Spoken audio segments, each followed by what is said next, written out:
Ang lulutuin natin ngayon ay ang masarap na tinulang manok. Simulan na natin. Ilagay na natin ang ating kawali. Ilagay na natin ang ating mantika na galing sa Baguio. Ilagay na natin ang ating bawang. Tapos ilagay na natin ang ating ginger at saka sibuyas. Yan, imikos-mikos lamang natin yan. Lagay na natin ang ating manok. At imikos-mikos lang natin yan. Imikos-mikos. At ilagay na natin ang ating pampaalat na patis.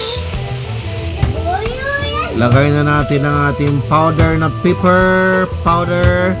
At ating MSG na pinakamasarap na MSG. Lagyan natin ng tubig. Isa pang tubig.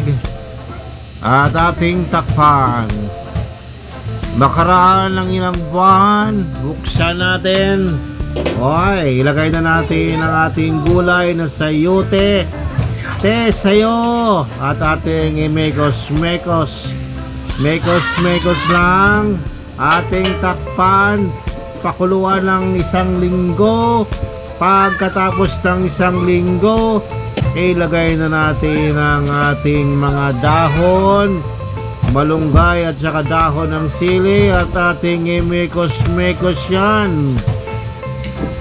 Imekos-mekos lamang natin yan at ating takpan ng 10 araw. Pagkatapos ng 10 araw, ayan na po. Ready na ang ating tinulang manok. Atin ang hanguin. Ilagay na natin sa bowl. Lagyan natin ng maraming sabaw. Ay, napakasarap ng sabaw niyan.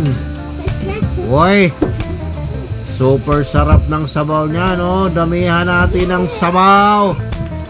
Damihan ng sabaw, damihan.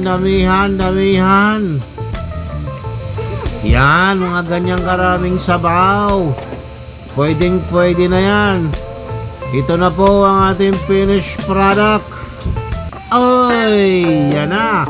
Kain na!